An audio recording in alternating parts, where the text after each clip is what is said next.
बच्चों, सुबह मैंने आपको रसायन विज्ञान के भाग 1 के बारे में कुछ जानकारियां दी थी। अब मैं आपको पार्ट 2 यानी कि भाग 2 के सिलेबस के बारे में आपको जानकारी देना चाहूंगा।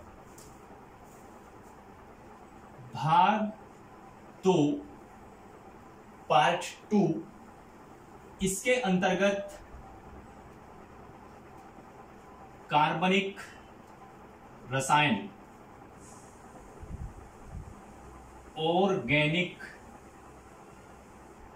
केमिस्ट्री, इसका सिलेबस आता है और यह सिलेबस शुरू होता है चैप्टर नंबर 10 से। यानी कि ऑर्गेनिक केमिस्ट्री का जो पहला चैप्टर है वो चैप्टर नंबर पूरी केमिस्ट्री का 10वां होगा। 10वें चैप्टर का नाम है हेलो एल्केन एवं हेलो एरीन्स। ये 10वां चैप्टर है। इसके बाद जो चैप्टर नंबर 11 है एल्कोहल, फिनॉल तथा ईथर, ये 11 चैप्टर होगा। 12 चैप्टर एल्डिहाइड, कीटोन एवं कार्बोक्सिलिक अम्ल ये होगा। 13 चैप्टर का नाम है एमीन। 14 चैप्टर जो है वो आपका है जैव अणु।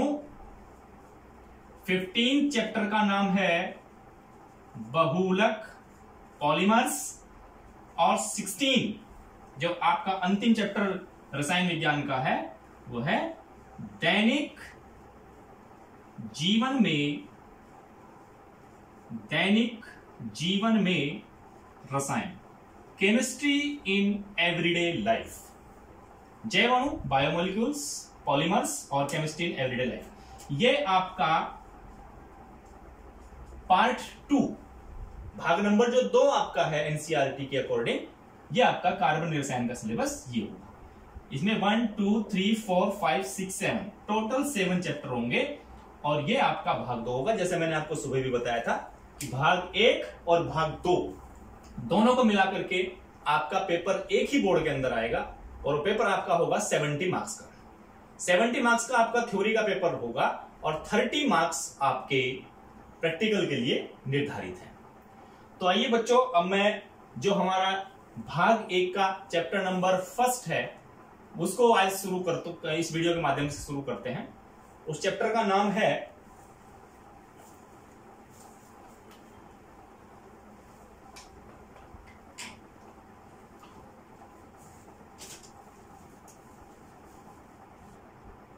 चैप्टर नंबर 1 ठोस अवस्था, सॉलिड स्टेट, ये पहला चैप्टर है।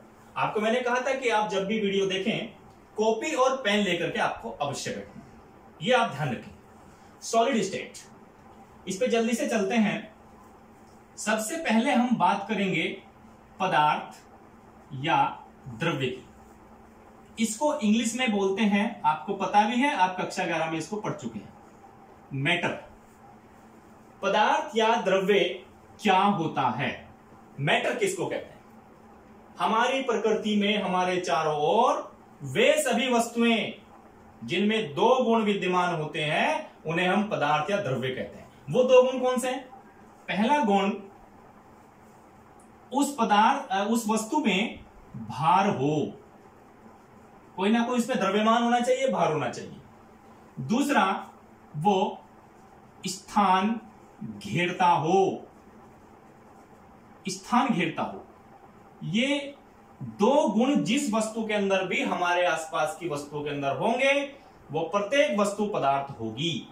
पहला क्या बताया बच्चों मैंने? इसमें भार हो और दूसरा क्या बताया? स्थान घेरता हो। ये मार्कर है, इसमें भार भी होता है और इसको जहां हम रखते हैं ये स्थान भी घेरता है। आप देख रहे हैं कि ये मेरी हथेली के स्थान को घेर रहा है, तो इसका मतलब ये पदार्थ हुआ। हम क्या ऐसे बहुत सारे पदार्थों की सूची अपने आसपास बना सकते हैं? आप ये जरूर चेक कीजिए आज कि हमारे आसपास कौन कौन सी वस्तुएं पदार्थ हैं। मैंने आपको बताया उसके लिए मापदंड सीधा सा है, भार होना चाहिए और स्थान घेरना चाहिए। बच्चों, जो पदार्थ होते हैं वो भौतिक अवस्था के आधार पर 3 प्रकार के होंगे। भौतिक अवस्था के आधार पर 3 प्रकार के पदार्थ, हमारे चारों ओर 3 प्रकार के पदार्थ हम देखेंगे। पहले पदार्थ होते हैं ठोस, दूसरे होते हैं द्रव और तीसरे होते हैं gas, solid, liquid and gas. इस 3 में से किसी एक फॉर्म में हमारे पास पदार्थ उपस्थित होगा। जैसे कि ये मैंने पेन दिखाया, ये ठोस अवस्था है। हम अपनी बुक देखते हैं, ठोस अवस्था है। हम पानी देखते हैं, द्रव अवस्था है। और हम महसूस करते हैं इस वायुमंडल में वायु ऑक्सीजन को, तो वो गैसीय अवस्था है। बच्चों, प्रत्येक पदार्थ कोई भी हो, किसी भी अवस्था का पदार्थ हो, ठोस हो, द्रव हो, गैस हो, वो प्रत्येक पदार्थ कुछ छोटे छोटे कणों से मिलकर बनता है। छोटे छोटे कण सभी पदार्थों में होंगे, ठोसों में भी होते हैं, द्रवों में भी होते हैं, गैसों में भी होते हैं। इन छोटे छोटे कणों को जिनसे पदार्थ बनता है, इनको आप परमाणु, अणु या आयन कहोगे। इनका नाम होता है परमाणु, अणु या आयन। आप ये कह सकते हैं कि कोई भी पदार्थ जिन छोटे कणों से मिलकर बनेगा, उन छोटे कणों को परमाणु, अणु, आयन कहेंगे। इन परमाणु, अणु, आयनों के लिए एक कॉमन शब्द यूज किया जाता है, अवयवी कण। आप परमाणु, अणु, आयन इनको अलग अलग न कह करके एक शब्द इनके लिए हम यूज कर सकते हैं, अवयवी कण। अगर आपको कोई पूछता है कि अवयवी कण क्या होते हैं, तो अवयवी कण में होते हैं जो पदार्थों का निर्माण करते हैं, यानी कि वे सभी छोटे छोटे कण जो पदार्थों को निर्मित करते हैं, उन्हें हम क्या कहते हैं? उन्हें हम अवयवी कण कहते हैं। और ये क्या हो सकते हैं? परमाणु, अणु, आयन। तो परमाणु, अणु, आयन ये किसी भी पदार्थ के अंदर होंगे। और पदार्थ मैंने आपको भौतिक अवस्था के आधार बताए 3 होंगे, ठोस, द्रव और गैस। अब बच्चों, इसमें से जो हमारे ठोस पदार्थ होते हैं, ठोस पदार्थों के अंदर इन अवयवी कणों का जो इनके अंदर विन्यास होता है वो किस किस्म से होता है, किस टाइप से होता है, आप देखेंगे। ये हमने मान लिया ये कोई ठोस पदार्थ है। इस ठोस पदार्थ के अंदर जो अवयवी कण होंगे वो कुछ इस प्रकार से होंगे, जैसा कि मैंने इस बोर्ड पे थोड़ा सा बनाया है। आपको जो मैंने सुबह फोटो कॉपी भेजी थी नोट्स की, उसमें भी आप देखना, सब डायग्राम मैंने वहां बनाए हैं। तो यहां तो आपको सिर्फ देखना है, पढ़ना आपको नोट से। ये ठोस है। ठोसों के अंदर जो अवयवी कण होते हैं अत्यंत पास होते हैं, बहुत अधिक पास होते हैं। उनके बीच में बिल्कुल थोड़ा सा भी कोई स्थान नहीं होता, जैसे कि आप देख रहे हैं।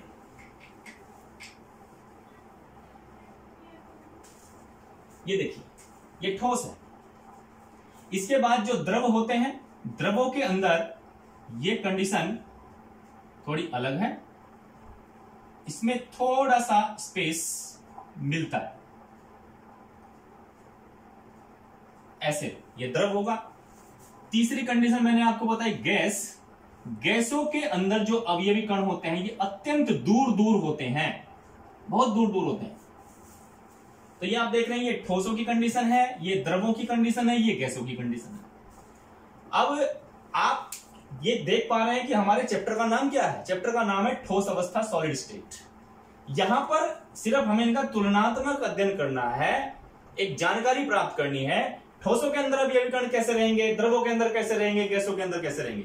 यहां पर हमें द्रव अवस्था और गैसीय अवस्था इनका अध्ययन नहीं करना है। ये तो सिर्फ एक सिंपल जानकारी के लिए, सामान्य ज्ञान के लिए हमने आपको बताया। तो ठोस अवस्था पे हमें जाना होगा। ठोसों के अंदर जो अवयवी कण होते हैं, मैं यहां पे इसको बना देता हूं। ठोसों के अंदर जो अवयवी कण होते हैं उसमें आपने देखा कि अत्यंत समीप होते हैं, बहुत पास होते हैं। इनके मध्य में बिल्कुल भी स्थान नहीं होता है, बिल्कुल स्थान नहीं होता है, बिल्कुल एक दूसरे से बंधे हुए सटे हुए रहते हैं। दो कणों के बीच का जो स्थान होता है उसको बोला जाता है अंतराण्विक स्थान। कोई दो कण हैं, उनके बीच जितनी भी दूरी है स्थान है वो अंतराण्विक स्थान होता है। ठोसों के अंदर यह अंतराण्विक स्थान नहीं होता। ठोस के जो कण होते हैं वो एक दूसरे के अत्यंत समीप होते हैं, और अत्यंत समीप होने के कारण क्या होगा, ये कण एक दूसरे को बहुत प्रबलता के प्रभाव से, बहुत प्रबलता से एक दूसरे को अपनी ओर तेजी से आकर्षित करके उनसे बंधे रहते हैं, जुड़े रहते हैं। आकर्षण बल बहुत ज्यादा होगा क्योंकि बहुत अधिक समीप है। दो वस्तु जितनी नजदीक होंगी आकर्षण बल ज्यादा लगता है, दूर होंगी तो आकर्षण बल कम होगा। जितनी भी दूरी बढ़ती चल जाएगी वस्तुओं में आकर्षण बल उतना ही कम होता चला जाता है, ये आपको पता होना चाहिए। तो जो ठोस होते हैं, ठोसों के अंदर जो अवयवी कण होते हैं उसमें बिल्कुल भी स्थान नहीं होता है, और स्थान न होने के कारण इनके बीच में अंतराण्विक स्थान बहुत कम है, लेकिन आकर्षण बल बहुत अधिक लगता है। आकर्षण बल अधिक लगने के कारण ये एक दूसरे को मजबूती से बांधे रखते हैं, और मजबूती से बांधे रखने के कारण क्या होगा, ये कण एक सघन संरचना का निर्माण करते हैं। सघन, सघन बहुत पास पास वाली संरचना, जिसको आप साधारणतः देखते हैं। जैसे हम अपने बालों को देखें, बालों की संरचना भी सघन है, एक बाल बिल्कुल उसके समीप, बिल्कुल सघन संरचना। तो सघन संरचना बनाते हैं। इस सघन संरचना के कारण, सघन संरचना क्यों बनी, क्योंकि ये कण एक दूसरे के अत्यंत समीप थे, अत्यंत समीप थे, आकर्षण बल बहुत ज्यादा लगा। आकर्षण बल बहुत ज्यादा लगा तो संरचना कैसी बनी, सघन। आकर्षण बल ज्यादा और सघन संरचना होने के कारण इनमें एक गुण आ जाता है कि ठोस कठोर होते हैं, कठोर होंगे। ठोसों की कठोरता का कारण यह है, यह क्वेश्चन आपके लिए अच्छा क्वेश्चन हो सकता है, ठोस कठोर क्यों होते हैं। इसको आप नोट कर लेंगे अपनी कॉपी के ऊपर, और इसको आप लिखने का प्रयास भी करेंगे। मैंने नोट्स में भी लिखा है, बाद में आएगा वो क्वेश्चन बाद में भी, लेकिन आप अपने नॉलेज से भी उसको लिखने का प्रयास करें। ठोस कठोर क्यों होते हैं, ये क्वेश्चन आप देख लें। दूसरा इसमें आता है ठोसों के आयतन निश्चित क्यों होते हैं। ठोसों के आयतन, आयतन क्या होता है, लंबाई इंटू चौड़ाई इंटू ऊंचाई। लंबाई गुणा चौड़ाई गुणा ऊंचाई को हम क्या कहते हैं, आयतन कहते हैं। तो आयतन निश्चित का मतलब, जब तक हम किसी ठोस पर कोई बाह्य बल न लगाएं, उस ठोस की लंबाई चौड़ाई ऊंचाई पर कोई प्रभाव पड़ने वाला नहीं है। आप देखते हैं, यदि हम किसी वस्तु को, किसी ठोस वस्तु को जिस स्थान पर रखते हैं वो वस्तु में वैसे ही अगले दिन मिलती है। क्यों, क्योंकि ठोसों के अंदर जो अवयवी कण है अत्यंत समीप है, आकर्षण बल बहुत ज्यादा है, और संरचना कैसी है, सघन संरचना है। सघन संरचना के कारण क्या हुआ, सघन संरचना हुई, उससे ठोस हुए। ठोस के अंदर के कण मूवमेंट नहीं कर पा रहे हैं, गति नहीं कर पा रहे हैं, यानी कि जो लंबाई चौड़ाई ऊंचाई है इसमें कोई परिवर्तन नहीं होगा। तो इसमें आप दो क्वेश्चन ये जरूर नोट कर लें, ठोस कठोर क्यों होते हैं और ठोसों के आयतन निश्चित क्यों होते हैं। ये दो क्वेश्चन ठोसों से संदर्भित आपके हैं। इसमें आगे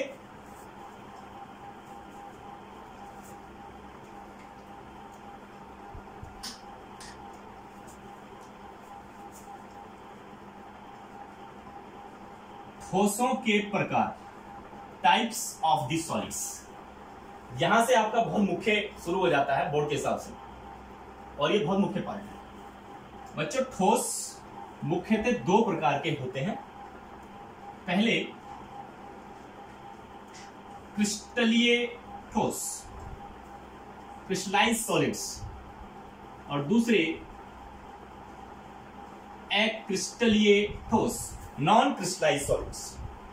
क्रिस्टलीय ठोस और अक्रिस्टलीय ठोस, इनको आप समझ लीजिए। ठोसों के प्रकार दो होंगे, क्रिस्टलीय और अक्रिस्टलीय। अब क्रिस्टलीय ठोस कौन से होते हैं, मैंने आपको भी समझाया था कि ठोसों के अंदर जो अवयवी कण होते हैं वो अत्यंत पास पास होते हैं, और पास पास होने के कारण सघन संरचना होती है, आकर्षण बल बहुत ज्यादा लगता है, जिससे इनके आयतन निश्चित होंगे, आकार भी निश्चित होंगे और ये कठोर भी होंगे। लेकिन ये क्रिस्टलीय ठोस और क्रिस्टलीय ठोस में हम ठोसों को कैसे बांटेंगे, तो जल्दी से आप देखिए। सबसे पहले क्रिस्टलीय ठोस, क्रिस्टलाइज्ड सॉलिड्स। क्रिस्टलाइज्ड सॉलिड्स क्या होता है? मैं सबसे अच्छे एग्जांपल लेता हूं, आपने अपने घरों में भी इसको देखा है और यूज भी किया। NaCl, सोडियम क्लोराइड, साधारण नमक का ये फार्मूला है। और जो नमक होता है ये आपको पता है ये एक आयनिक ठोस है, मैं आपको बताऊंगा अभी। आयनिक ठोस है। आयनिक ठोस का मतलब अगर इसको हम किसी विलायक में घोलें तो ये अपने आयनों में टूट जाता है।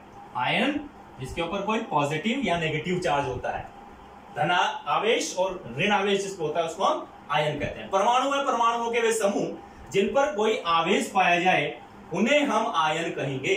तो आप देख रहे हैं Na के ऊपर पॉजिटिव चार्ज आया, Cl के ऊपर नेगेटिव चार्ज आया। ये बात का विषय Na के ऊपर पॉजिटिव क्यों आया, Cl के ऊपर नेगेटिव क्यों आया, आप 11th में पढ़ चुके हैं। तो ये आयन यहां पर प्राप्त हो गए, ये आपका हुआ धनायन, ये आपका हुआ ऋणायन। तो नमक का एक टुकड़ा हमारे पास है, क्रिस्टल। क्रिस्टलीय ठोस का जब कोई टुकड़ा हमारे पास होता है उसको बोलते हैं क्रिस्टल। तो हम क्या देखते हैं कि जो आपका NaCl है, NaCl के अंदर दो आयन है, Na+Cl-। अब ये NaCl के टुकड़े के अंदर जो इसका टुकड़ा है उसके अंदर कैसे होंगे, कैसे होंगे? एक बार Na+ तो दूसरी बार Cl-, तीसरी बार Na+ तो चौथी बार Cl-। इस प्रकार से एक बार धनावेश आएगा, फिर ऋणावेश, फिर धनावेश, फिर ऋणावेश। इस प्रकार से कण व्यवस्थित होंगे।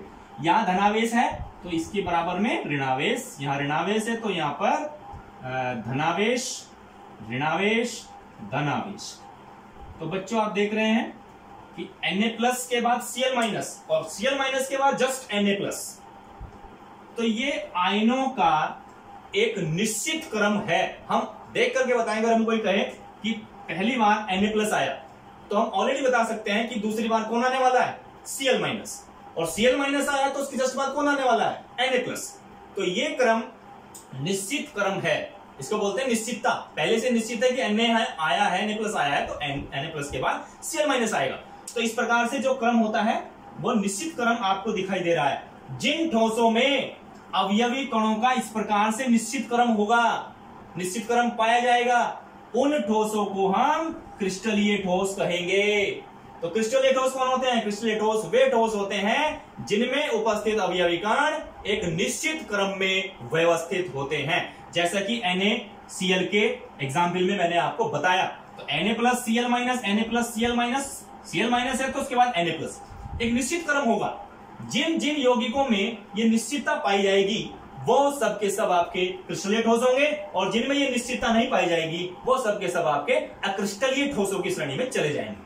तो आज की वीडियो इतनी ही, और आगे की वीडियो मैं आपको कल पोस्ट करूंगा। बहुत बहुत धन्यवाद।